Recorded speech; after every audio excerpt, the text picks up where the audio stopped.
Once upon a time, in a small village nestled between the mountains, lived a man named Arthur.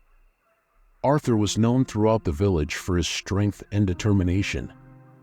He worked hard, provided for his family, and was respected by his peers. But Arthur had a flaw that overshadowed all his virtues: his uncontrollable anger. Whenever things didn't go his way, Arthur's temper flared like a wildfire, scorching everyone in its path. He would yell at his wife for minor mistakes, scold his children for the slightest mischief, and lash out at his friends for innocent jokes. Each outburst left a trail of regret and sorrow in Arthur's heart, but his remorse came too late, after the damage was already done. One evening, after a particularly intense argument with his wife, Arthur stormed out of his house. His mind was clouded with rage and frustration, and he walked aimlessly until he reached the outskirts of the village. There, by a serene pond, sat an old and wise monk. The monk was known for his calm demeanor and gentle spirit, and he often visited the village to offer guidance to those in need. Without a second thought, Arthur approached the monk. "Why do you sit here so peacefully while my life is in turmoil?" he demanded, his voice shaking with anger. The monk looked up, his eyes filled with compassion, but said nothing. Feeling mocked, Arthur's anger boiled over. He picked up a nearby stone and hurled it into the pond. The water splashed, and ripples spread across its surface. The monk remained calm, simply watching the disturbance in the water. "Do you have nothing to say?" Arthur shouted, his face red with fury. In a sudden, uncontrollable impulse, he pushed the monk. The monk stumbled but did not fall. Instead, he straightened himself, looked directly into Arthur's eyes, and smiled, a smile that was neither mocking nor condescending, but warm and understanding. This unexpected reaction hit Arthur harder than any words could have. He felt a deep sense of shame wash over him, quelling his anger and leaving him in a state of confusion. Why didn't the monk retaliate? Why didn't he get angry? The monk's serenity in the face of aggression was something Arthur had never encountered before. He had expected a confrontation, a fight, or at least some words of reproach. Instead, he was met with peace and understanding. This disarmed him completely. Arthur sat down by the pond, his head in his hands. He was overwhelmed by a flood of emotions: regret for his actions, shame for his uncontrolled anger, and a newfound respect for the monk's composure. He took a deep breath and, for the first time in his life, asked for help. "Please," he said softly, "teach me how to control my anger. I don't want to hurt the people I love anymore." The monk nodded, his smile growing wider. "You have taken the first step, my friend," he said gently. "Recognizing the problem is the beginning of the solution. Now, let us walk this path together." In that moment, Arthur felt a glimmer of hope. He didn't know what lay ahead, but he was ready to learn, to change, and to find the peace that had eluded him for so long. The storm within him began to calm, and he realized that perhaps, just perhaps, there was a way to control the fires of his anger. As Arthur sat by the pond, the gentle ripples fading into stillness, the monk's serene presence filled him with a sense of calm he hadn't felt in years.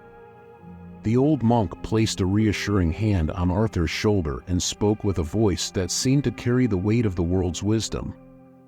"Arthur," the monk began, "anger is like a storm that clouds our judgment and makes us lose our way.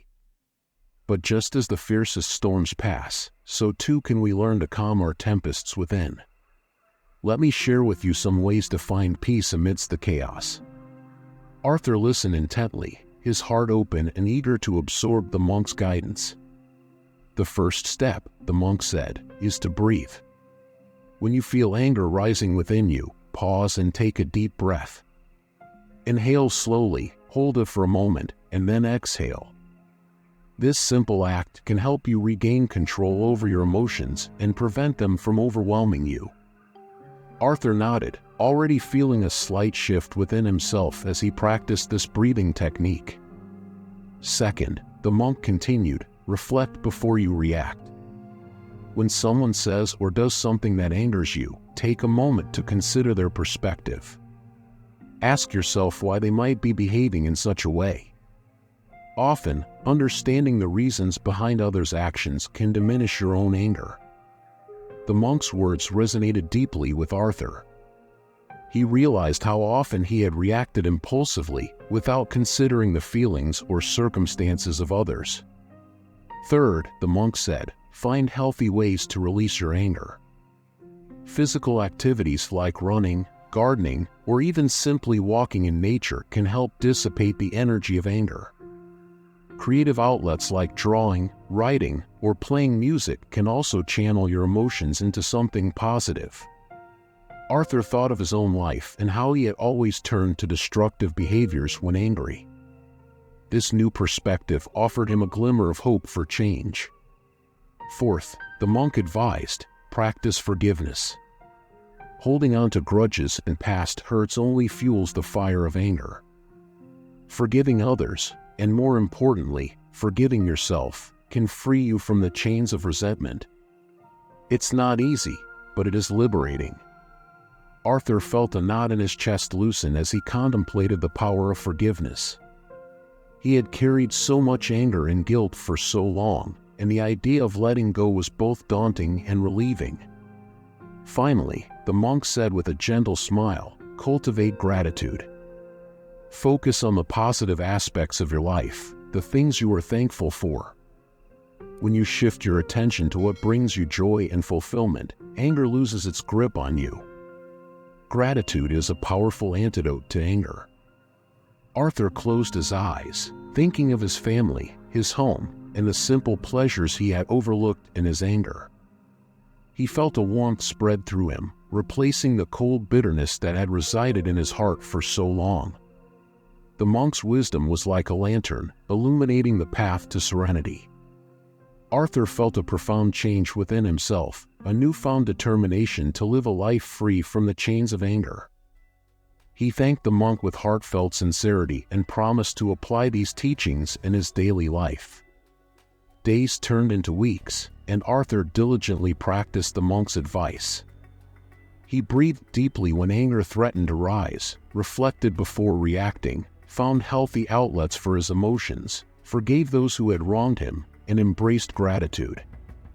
To his amazement, the changes were remarkable. His relationships improved, his stress levels decreased, and he found joy in the smallest moments. The storm within him had calmed, replaced by a sense of peace and fulfillment he had never known. But now, think about your life. Imagine having the courage to ask for forgiveness from those you've hurt with your anger. It's a humbling, yet liberating step that mends hearts and rebuilds trust. And don't forget to forgive yourself. We've all misused the energy of anger, but self-forgiveness is essential to move forward.